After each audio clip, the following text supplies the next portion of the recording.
From LA Times Studios, this is Rebuilding LA. I'm Kate Cagle. We're bringing you a follow up to the conversation we had with Los Angeles County Supervisor Lindsay Horvath. A few weeks ago, we spoke with her about the Blue Ribbon Commission report on climate action and fire safe recovery. It's a set of recommendations put together by experts for how to rebuild after January's fires. And the report calls for the creation of a rebuilding authority. Basically, a local body that would help coordinate the rebuild across the county. And it's not a new idea to create a group to oversee disaster recovery, but when lawmakers got to work making it happen, it was met with immediate backlash, particularly in the Pacific Palisades. Liam Dillon has been following all of this. He covers housing for the Los Angeles Times and joins us to talk about what happened and how pushback against the rebuilding authority might impact the recovery in the Pacific Palisades, Altadena, and beyond. So thank you so much for being here and coming back. Of course. Thanks for having me. Yes. And I guess we should warn the listeners and the viewers that this is going to get a little nerdy and a little into the weeds because this is a story about how legislation is made. Right back to Schoolhouse Rock. Yeah. Well, kind of. Sacramento Schoolhouse That's right. Rock. That's right. And it's all about, the bill was SB 549. It was authored by California State Senator Ben Allen. Yes. But it came late in the legislative session, right? Right. So he did this thing called gut and amend. Can you kind of explain how this all rolled out? Right. So it wasn't quite a precise gut and amend. It was more like a mostly gut and then amend. And so the legislature has rules where you can only introduce new laws early in the session. So like in January, February, right? Like that period. And here we are, in the summer, and there's an idea to basically introduce a new bill. What lawmakers tend to do is they will take old bills and do what you called a gut and amend, erase the language that was in there for a bill that's still active in the legislative process, and then replace it with a new idea. And in this case, Senator Allen mostly did that, but not quite. And I think that's where some of the confusion and problems sort of arose with this situation, which is he liked his original bill, which was about basically tweaking spending rules, again, very technical, for infrastructure financing districts. And so he kept that language in the bill and then added the language about the rebuilding authority to it. So it was like a super bill. Basically, yeah. So two things that were separate, but they look like, because they're in the same bill, that they were doing the same thing.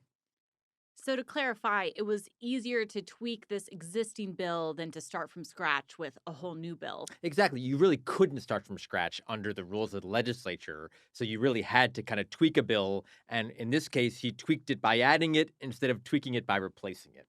Yeah. Explain to us in the first place, what was this rebuilding authority going to do? What was the purpose of it in this bill? Yeah.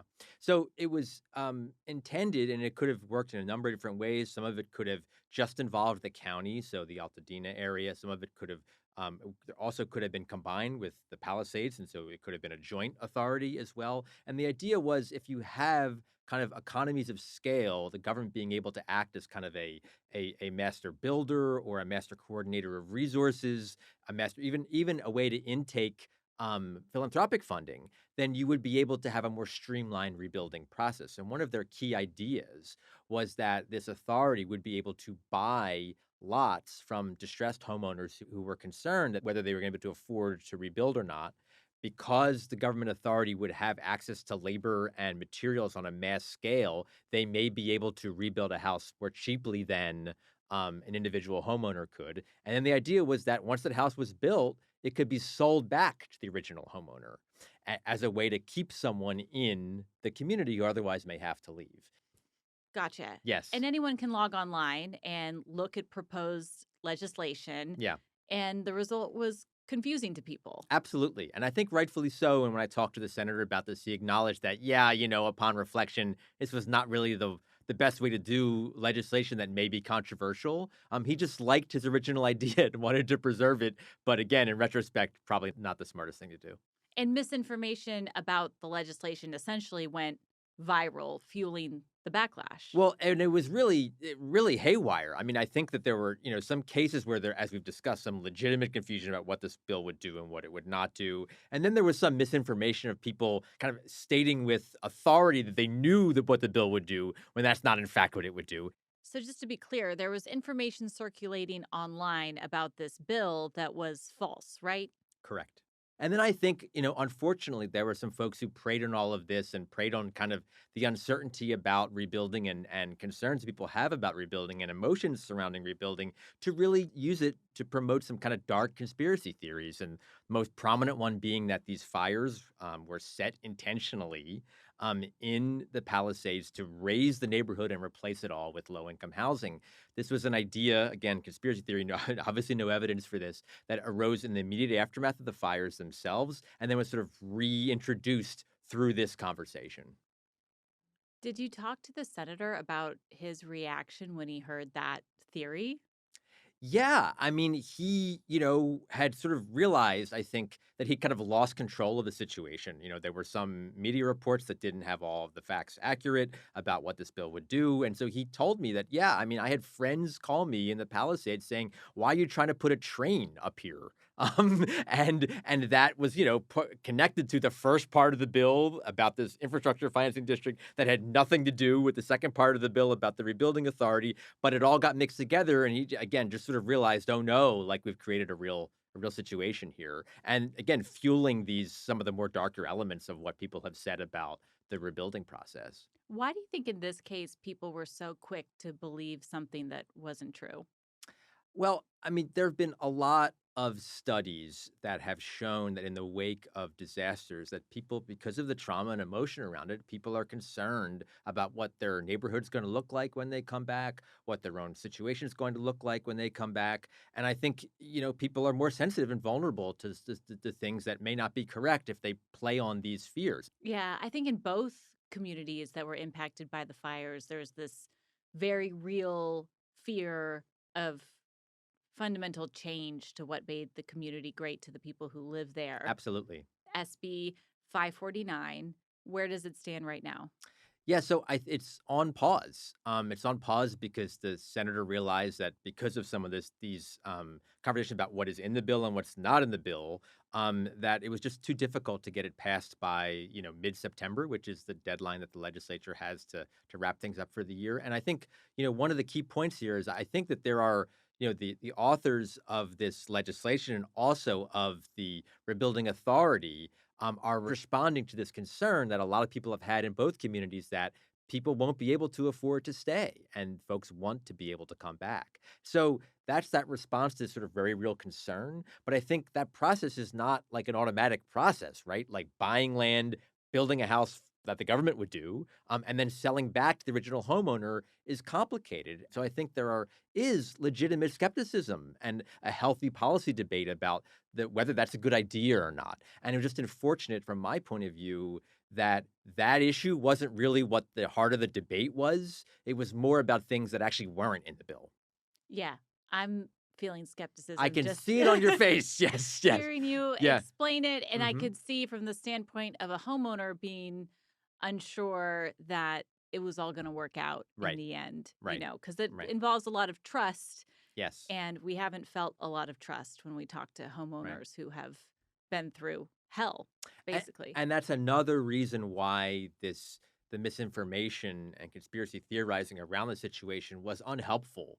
I do believe that like acting in good faith, the folks who were trying to put forward this authority are again responding to a real concern that folks are not going to be able to afford to build back, and so they want to prevent that displacement and prevent lots, as we've discussed, another concern of being turned over to outside developers who may remake the community in ways that it may not be unrecognizable to certain folks, right? And so that's the real concern that exists that they're trying to respond to. But the way to solve it, I think, there's some healthy skepticism around that situation. What about the sticking point that you also need to get buy in from the community? What do you draw as the lesson here from this botched rollout? Yeah, I mean, I think that there were a number of things. Obviously, it was not smoothly done in terms of the legislative process itself, leaving that ripe for confusion.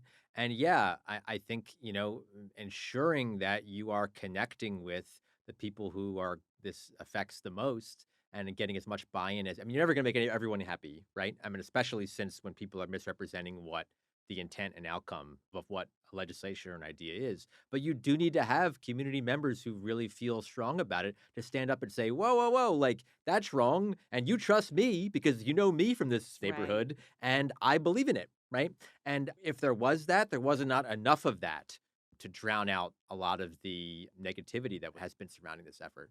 So, where does this whole idea of a rebuild authority stand now if the bill's essentially been shelved? Right. So the senator has said that he's going to try again early next year. And so that's when the legislature starts again in January. And so I would not be surprised to see a revival of this effort in that regard. Also, a lot of this has to do why legislation is needed is to have a kind of a joint authority between the city and the county. The county, which is kind of pushing this idea in general, certainly much more so than the city, has its own ability to do certain things that it may want to be able to do on its own, absent this legislation or maybe with other legislation. And so it may be a more pared down effort if it's just the county than including the city. All right. So, we've made it through one nerdy bill. We're going to take a quick break. Stay with us because we have more to get to. Nerd part two. The Palisades fire was called that because it broke out in the Palisades, but it impacted so much more. And all the way down through Malibu, they've all been impacted in different ways. And that's why coming together at scale to help in the rebuild process is going to be so critical. It is absolutely devastating to hear the number of stories, the magnitude of impact that people have felt as a result of this fire, the emotional and mental toll that it takes. Los Angeles County Supervisor Lindsay Horvath has spent much of the past 7 months helping the areas of her district that were devastated by the January wildfires. She has met with residents, coordinated public and private resources, and helped to open schools and businesses. We saw people who lost their homes still showing up to volunteer for other people who lost their homes. And that spirit of togetherness, it's what's given us hope that we will be able to come back together as a community. Supervisor Horvath met recently in the Palisades with Rebuild SoCal Partnership to talk about how she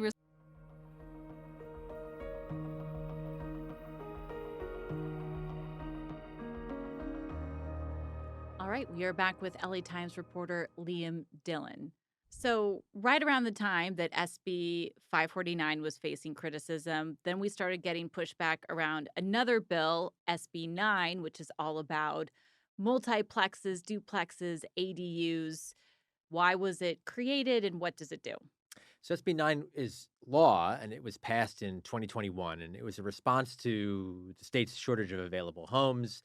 The idea was to allow for as many as 4 units on a single family parcel. This was a way to help address that shortage in kind of a lower scale way, right? Than like your giant apartment complex on, say, a commercial corridor, because the vast majority of residential land in California, like 3/4 or so, is dedicated only for single family homes. And Wow. so if you do not allow for more building in those areas, then you've simply made it much harder to have available land to get the housing that you need. And I'm sure the thought was because these homes are already developed, you're probably only going to have, maybe one or two homeowners on any given street That's that right. are buying into this, right? You're That's not right. totally reshaping a neighborhood. And not all at once. Yes. But then we have the January fires, and all of a sudden we have two communities that are going to be rebuilt from the ground up. And now you have this availability to, instead of rebuilding just one home, you can rebuild up to four, right? In some cases, yes. Yeah. So I think that sparked some concern. And I think, particularly in the Pacific Palisades, going back to this concern about adding more density, adding more people for evacuation, some concern that if you have duplexes in a certain area, then it no longer is the character of the single family home community that you had before. And then your kind of traditional concerns about adding density kind of anywhere, parking and is the water infrastructure strong enough to support more houses and things like that? And evacuations. Exactly. Yeah. Was that ever a factor in the development of SB 9 that you're aware of, that they thought about So those there things? are some rules surrounding the kind of homes that you would be allowed to build, like fire-safe homes in the kind of the very high fire severity zone. So there has was a nod to that, but the law did not prohibit um, the building of duplexes in these fire zones.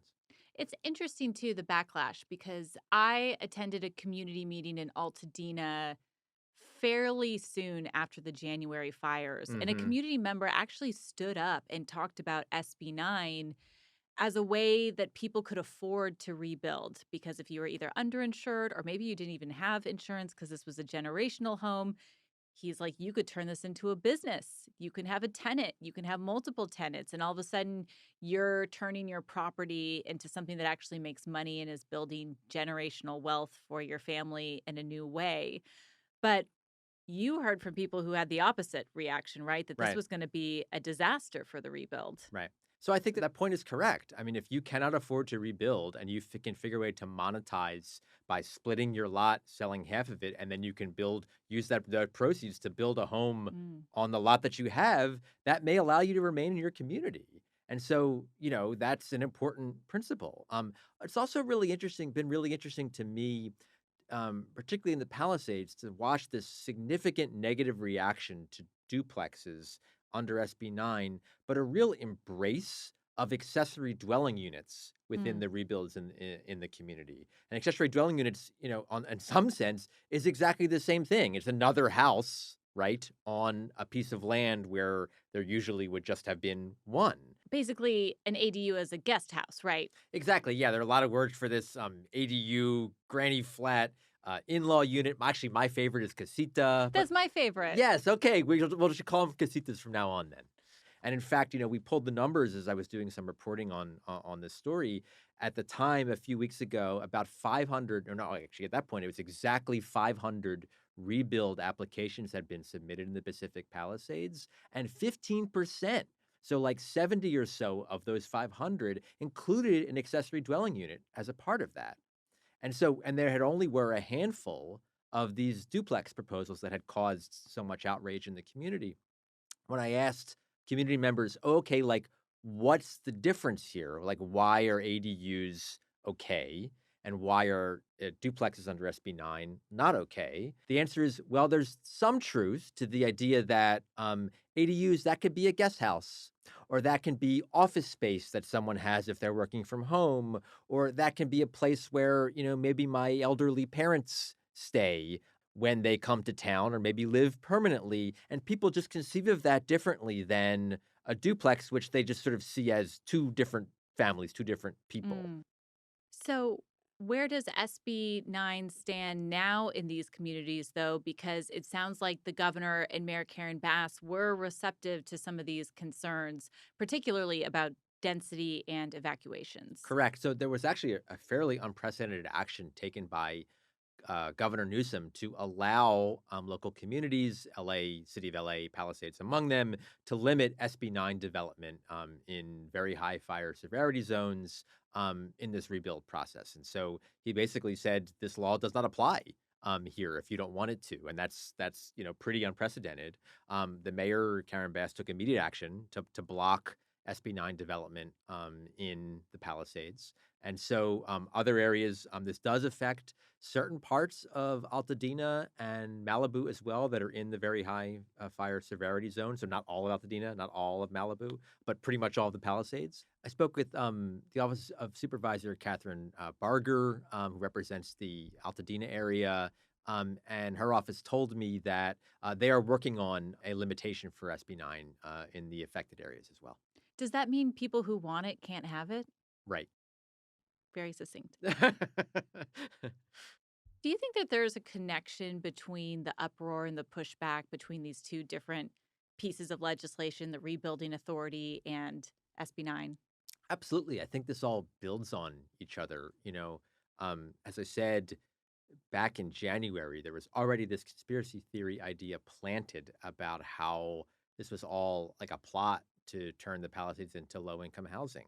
And all of this, I think, feeds all of that. I think the uproar surrounding SB 549 might have made the political environment such that the governor and mayor were more amenable when they heard the backlash about SB9, which is really rapid. I mean, this is only within a few day period did this backlash sort of erupt and then the action occurred. And so I think all of this is connected. And I think that this does show a fairly significant trust gap that exists now that I think a lot of folks are going to have to pay attention to if they want to get some of these high level ideas like rebuilding authorities, which require a certain amount of trust to be able to move forward.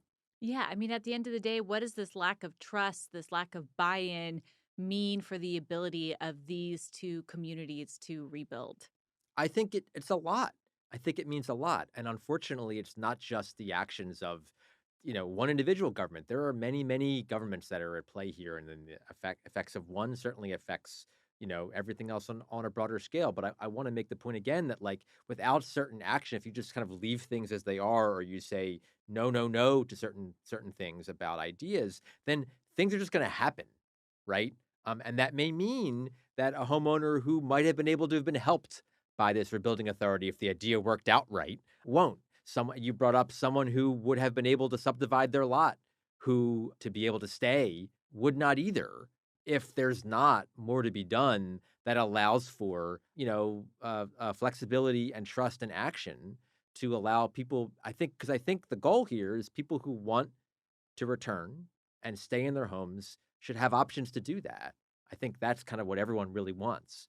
But I think if you are responding without the sense of trust that you need to kind of take these big ideas and turn them into reality, then some of that may be limited.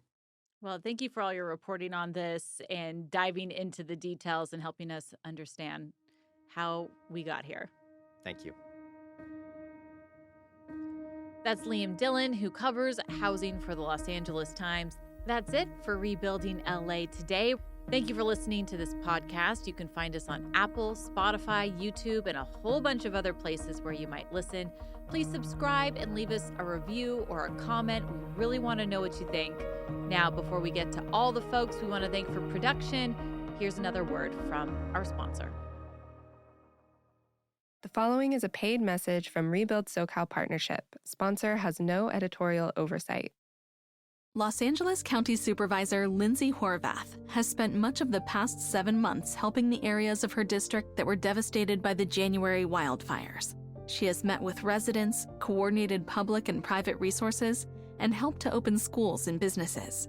Horvath recently met in the Palisades with John Switalski of Rebuild SoCal Partnership to talk about what still needs to be done and about how reforming government can accelerate fire recovery. So the Palisades fire was called that because it broke out in the Palisades, but it impacted so much more. Basically from here, as far as the eye can see, and all the way down through Malibu, they've all been impacted in different ways. And that's why coming together at scale to help in the rebuild process is going to be so critical. This is just utter devastation. When you first heard that the fires broke out, what came to mind? I was actually at our Board of Supervisors meeting. We left the meeting and raced over to be on site with community members. We saw how it was spreading and knew that it was going to go beyond the Palisades community. And my heart was in my stomach, and knowing the conditions that had been predicted. And I was worried for the people who had to show up and protect people. It was unlike anything I've ever experienced before in my life. You must have known many people who have been affected, lost their homes, lost their businesses. What has that been like? It is absolutely devastating to hear the number of stories, the magnitude of impact that people have felt as a result of this fire, the emotional and mental toll that it takes. I remember when we had our very first town hall meeting, there was a family from Malibu, a mother, a father, and 2 daughters who came and talked to me afterwards. And their family sort of crystallized for me the range of experience that so many people were feeling and thinking through. And I knew that my team had to show up thinking about all of those things for each and every family that was impacted.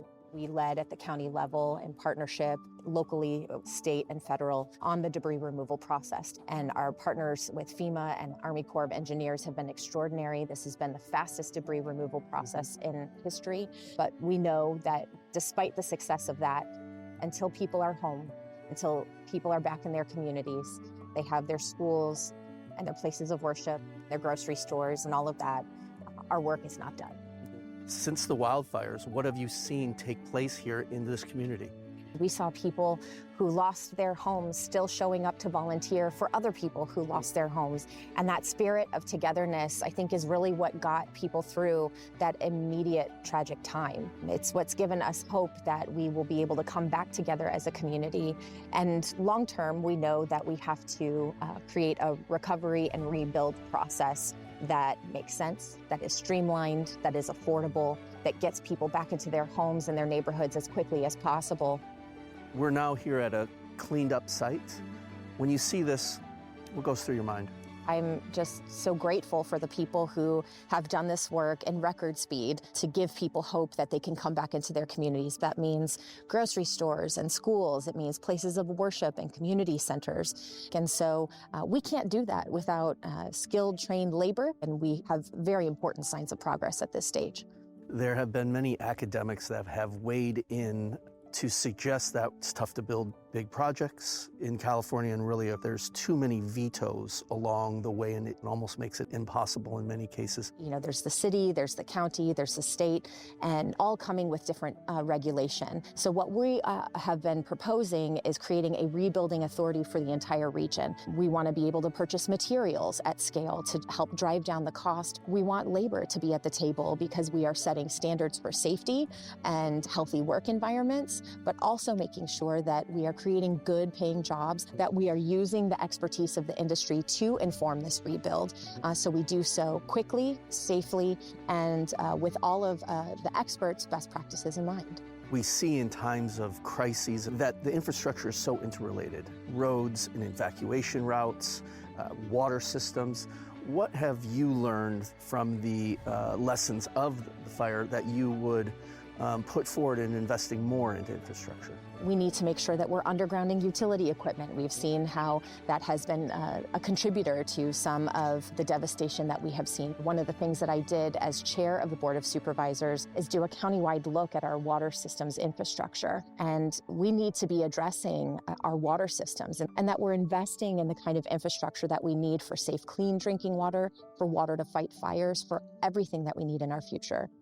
What is it like to bear that burden in a time where your constituents really need you to be many things, a policy leader, but they also just need you to be a human being they can rely on? So I just try to show up for people in the way that I hope somebody would show up for my family in a time of emergency. But we also have to learn about how can we be building better, what things helped us move quickly and at scale, and what helps us be able to build the housing that we need for our region, because I'm also thinking about what is this community going to look like for our future generations? So always thinking about doing everything that we can to get obstacles out of their way so they can do what they need to do for their families. Thank you for your leadership, and thanks for offering such critical thought on how to approach the communities and approach not only the cleanup, but of course the rebuild. And thank you for everything that you're doing. I know your partnership really means the world to us. We really appreciate you.